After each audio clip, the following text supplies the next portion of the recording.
Bismillahirrahmanirrahim. Assalamualaikum warahmatullahi wabarakatuh. Perkenalkan, nama saya Linda Yulistiawati, NIM 18010327, Prodi Tadris Matematika, Universitas Islam Negeri Mataram. Kali ini, saya akan membuat sebuah video pembelajaran untuk memenuhi tugas mata kuliah Komunikasi Publik, dosen pengampu Bapak Muhammad Kaprawi, MPD.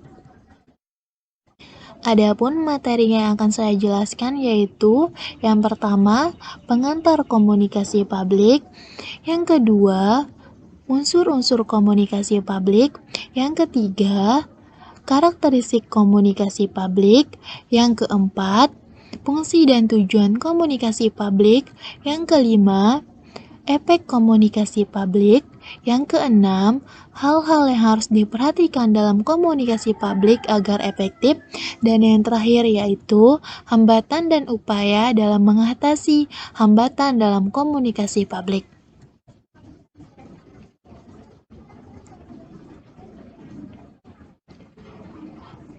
Materi yang pertama yaitu pengantar komunikasi publik. Dalam pengantar komunikasi publik ini, ada beberapa hal yang akan saya jelaskan.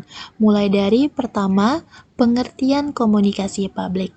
Pengertian komunikasi publik berasal dari dua kata, yaitu komunikasi dan publik.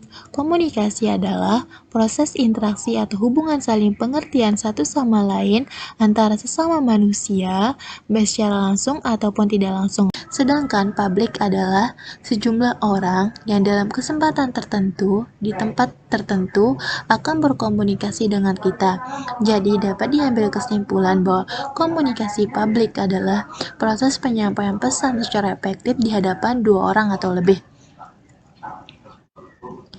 Adapun tujuan dari public speaking atau komunikasi publik yaitu yang pertama, menyampaikan informasi kepada audiens, yang kedua, menghibur audiens, yang ketiga, mempengaruhi audiens. Sementara, manfaat dari public speaking atau komunikasi publik yaitu yang pertama, mengurangi ketidaktahuan, yang kedua, mengurangi tekanan, yang ketiga, memperbaiki hubungan, yang keempat, memahami permasalahan, dan yang terakhir, yaitu menyelesaikan masalah. Adapun masalah dalam public speaking atau komunikasi publik yaitu penguasaan materi, yang kedua, nervous atau kecemasan, di mana penyebab kecemasan diantaranya yaitu pengalaman pertama, suasana baru, merasa menjadi pusat perhatian, merasa berbeda, trauma masa lalu, dan perasaan tidak siap tampil. Yang ketiga yaitu teknik public speaking, meliputi variasi suara, ekspresi wajah, kontak mata, dan bahasa tubuh. Materi kedua yaitu unsur-unsur komunikasi publik. Adapun unsur-unsur dari komunikasi publik ada 5, yaitu yang pertama, komunikator adalah unsur komunikasi yang bertindak sebagai penyampai pesan. Yang kedua, pesan adalah ide, informasi atau berita yang ingin disampaikan komunikator kepada komunikan. Yang ketiga yaitu media komunikasi adalah sarana atau saluran yang digunakan oleh komunikator untuk menyampaikan sebuah pesan. Yang keempat yaitu komunikan adalah penerima pesan atau pihak yang menjadi sasaran komunikasi. Yang kelima yaitu feedback. Feedback atau umpan balik merupakan respon yang diberikan komunikan untuk menanggapi pesan yang telah diterimanya dari komunikator. Materi ketiga yaitu karakteristik komunikasi publik. Adapun ciri-ciri komunikasi publik yang membedakan dengan komunikasi lain yaitu yang pertama, pesan bersifat umum, yang kedua, komunikasi bersifat heterogen, yang ketiga, pesan serempak atau waktu yang bersamaan, yang keempat, mengutamakan isi daripada hubungan atau timbal balik, yang kelima, bersifat satu arah, yang keenam, stimulus alat indera tidak terbatas, yang ketujuh, Dilakukan di tempat yang bersifat umum.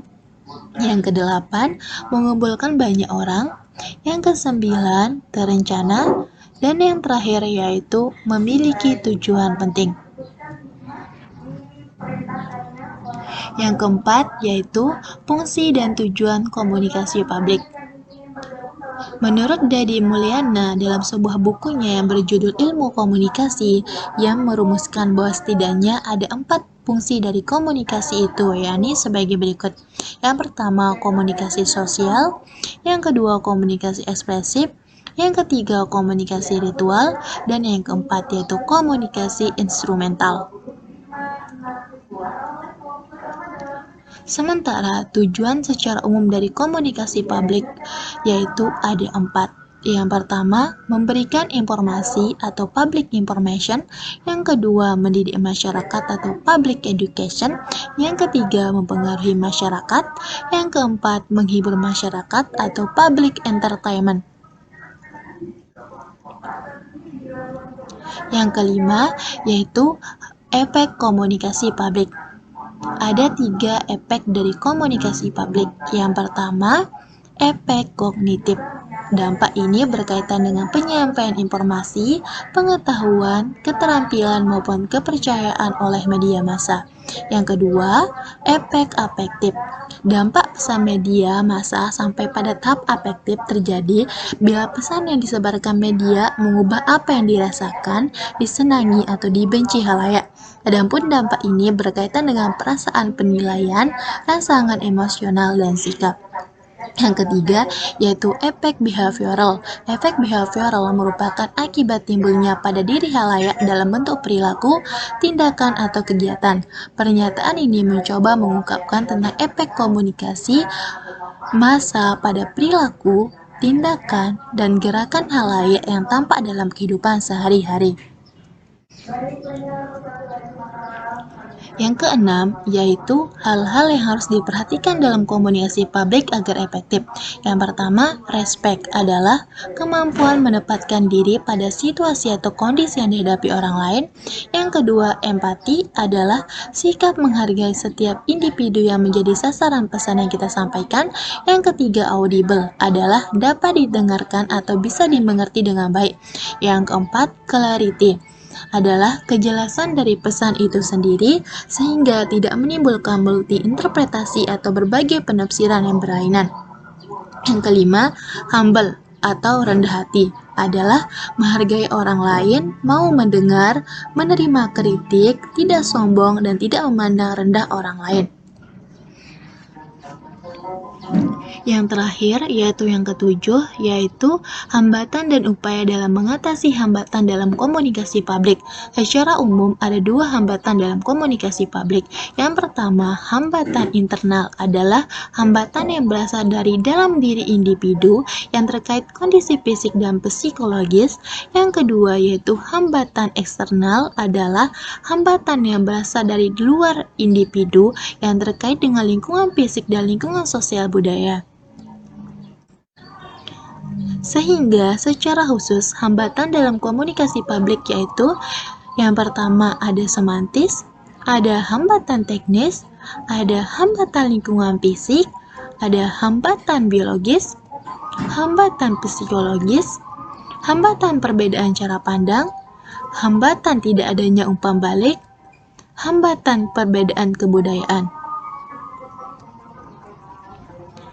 Adapun upaya dalam mengatasi hambatan dalam komunikasi publik ada 3. Yang pertama, gunakan umpan balik atau feedback. Yang kedua, pahami perbedaan individu atau kompleksitas individu dengan baik. Yang ketiga, gunakan komunikasi langsung atau face to face.